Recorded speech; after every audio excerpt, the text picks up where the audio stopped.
September 1, 1939. Dawn broke over the Polish countryside with the low rumble of engines. In the mist of early morning, dark columns of German tanks rolled across the border, Wehrmacht armor gleaming with dew and menace. Above them, the scream of dive bombers tore through the silence. The invasion of Poland had begun. For many Polish soldiers, it felt unreal. Only 20 years earlier, they had fought for their nation's rebirth after more than a century of partitions. Now, they faced an enemy whose war machine was unlike anything the world had ever seen. Steel, speed, and shock were Germany's new gods, and yet, amid the chaos, there were men who refused to surrender their courage. In the town of Krojanty, near the forests of Pomerania, a cavalry regiment prepared for battle. They were the 18th Pomeranian Uhlans, proud horsemen of Poland's tradition. Their sabers shone under the pale sun. Their faces were calm, though they knew what they were riding into. They didn't charge tanks that morning, as legend would later claim. They charged infantry, and they did it with such ferocity that even the Germans stopped in awe. This is their story. The Uhlans were led by Colonel Kazimierz Mastalers, a man who had fought for Poland's independence since the Great War. By dawn, his men were exhausted, retreating from German pressure near Chojnice. Scouts reported a group of German infantry resting in an open field. Mastalers saw an opportunity. One bold strike could delay the enemy and allow Polish forces to regroup. He gave the order. Swords out. Mount up. The wind picked up as 250 horsemen formed their line. Their sabers caught the light like lightning in a storm.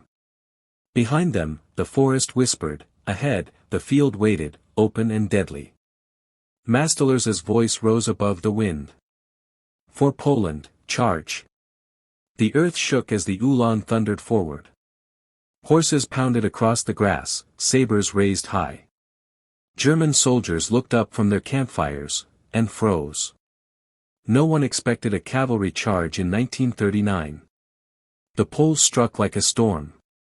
Within seconds, the German line dissolved into chaos. Rifle fire cracked, but it was too late. The Uhlans swept through their ranks, slashing and shouting, their courage echoing across the battlefield. It was a scene from another century, yet it was happening in the First War of Machines. For a brief moment, victory was theirs. The German infantry scattered, hundreds lay dead or fled into the woods. But the triumph was short-lived. From the horizon came a sound, a low, mechanical growl. Wehrmacht armored cars, part of the reconnaissance division, had arrived. The cavalry had no cover, no anti-tank weapons, and nowhere to retreat.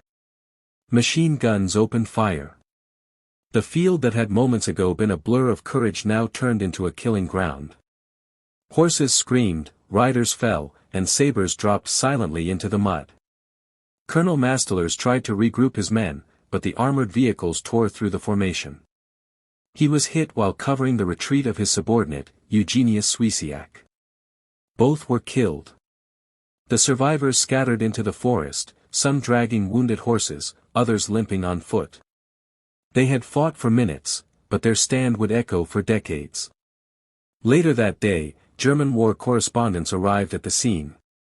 They photographed dead horses beside burnt-out armored cars and claimed the Poles had charged tanks. It was a lie, but one that spread fast. Nazi propaganda seized the story.